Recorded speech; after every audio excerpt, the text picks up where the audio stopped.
बहुत ही बच्चापन है दिमाग में, समझ में नहीं आ रहा। एक एक दिन आयु जा रही, एक एक श्वास नष्ट हो रही है, उस मनोरंजन का समय समझ रहे। अरे काल नजदीक आ रहा है, मृत्यु नजदीक आ रही, पता नहीं कब किस क्षण है। नाम कमाने आए थे, फिर पता नहीं मनुष्य शरीर मिले कि ना मिले। नाम परम भक्ति है। अगर नाम चल रहा है तो भक्ति परम भक्ति है। नाम परम शक्ति है।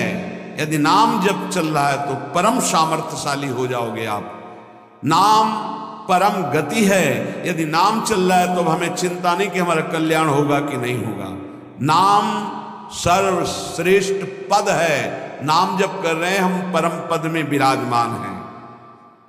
नाम लेने से वर्तमान भूत भविष्य तीनों पवित्र हो जाते हैं। भूत में जो हमसे गंदे आचरण हुए, वर्तमान के नाम जपने से भूत पवित्र हो जाता है। वर्तमान के नाम जप करने से वर्तमान तो पवित्र है ही, भविष्य पवित्र हो जाता है। हमारा भविष्य बड़ा उज्जवल होगा। अविराम नाम जप कर, अविराम माने निरंतर।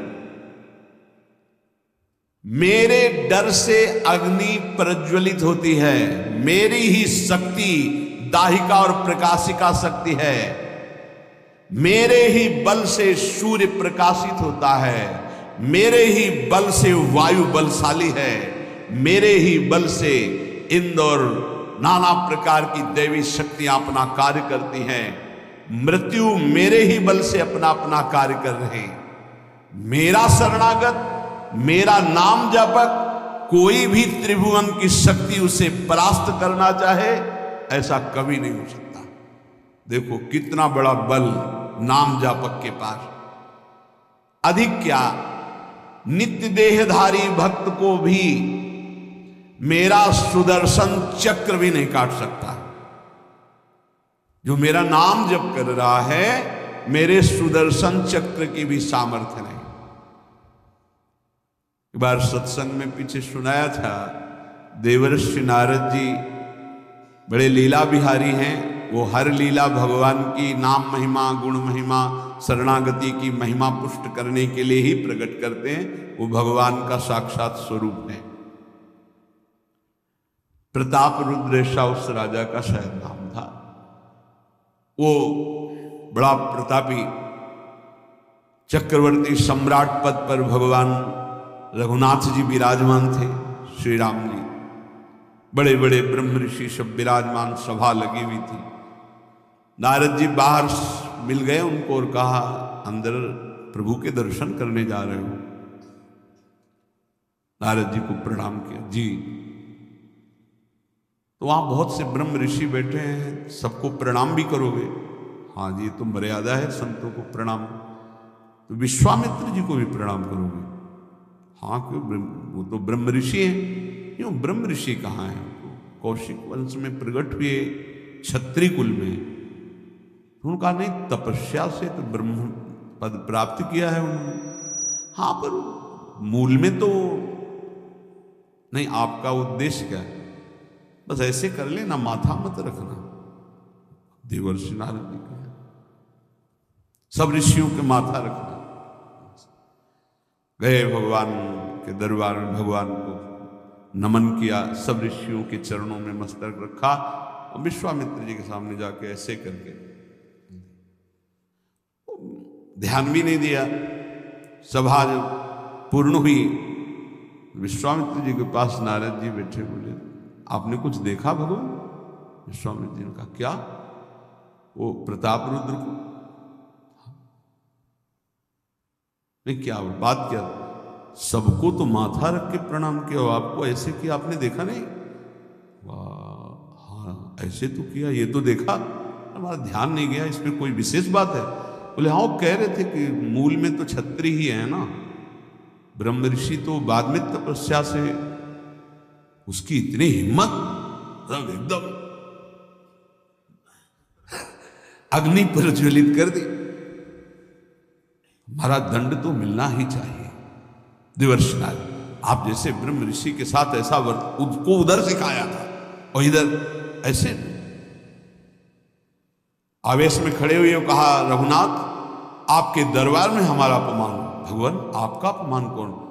प्रताप वो जब चले गए, आपका आदेश क्या है? शाम तक उसका मस्तक हमारे चरणों में होना चाहिए। तो उनका प्रभु आपके सामने सत्य वचन कहता हूं, अगर सूर्यास्त होते होते मैं उसका मस्तक आपके चरणों में न डाल दूं, मैं रघुवंशी नहीं। आप शांत नहीं। नारद जी बात पक्की गए। अब वो आराम से अपने राज महल में सब बोले खा ले मारा जाएगा शाम तक। भगवान ने संकल्प कर लिया कि शाम तक तुम्हारा गला काट के विश्वामित्र जी के होगा, महाराज आपने हमको फंसा दिया, हम तो साष्टांग लौट जाते। आप पहले तो कहा था कि केवल हाथ जोड़ देना। बोले हम ये थोड़ी समझते थे समस्या फंस जाएगी, अब तो समस्या फंस गई। प्रभु अब बचे, अब बचाएं, कैसे बचे?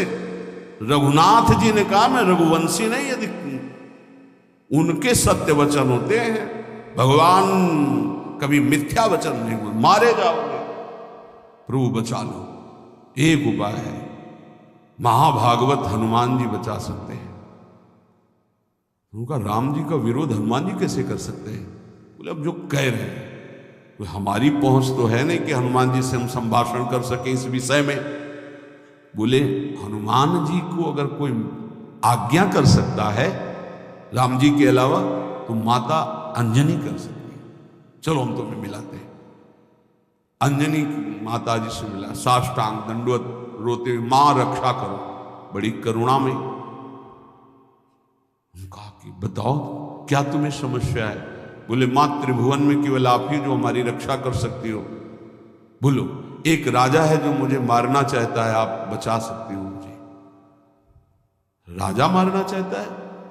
मेरा पुत्र महाबली महाभागवत हनुमान है, मैं आज्ञा करूंगी, कभी मेरी आज्ञा को उल्लंघन नहीं करेगा। जाओ मैं तुम्हारी रक्षा का व्रत लेती हूं। नारद जी मन में सोचे काम बन गया, हमारा काम बन गया, क्योंकि अब प्रकाश होगा भगवान के नाम का। हनुमान जी महाराज आए, बेटा आज्ञा कीजिए मां, मैंने इसकी रक्षा का व्रत लिया है। अभी तक ये नहीं पूछा था राजा कौन है मारने वाला, और मैंने कह दिया है ऐसा ऐसा। मां आपकी आज्ञा सिरोधार, त्रिभुवन में कोई ऐसा पैदा ही नहीं हुआ कि मेरी मां रक्षा का व्रत ले और उसे वो मार दे। कौन राजा है? तो हाथ जोड़कर कहा कि भगवान श्री राम। हनुमान जी एकदम सन्न रह गए, ये क्या? स्वामी से ही कहा मां आपने कौन सा व्रत ले लिया रक्षा का? मेरे प्रभु के खिलाफ मैं कैसे हो सकता हूं? मां ने कहा हमने तो वचन दे दिया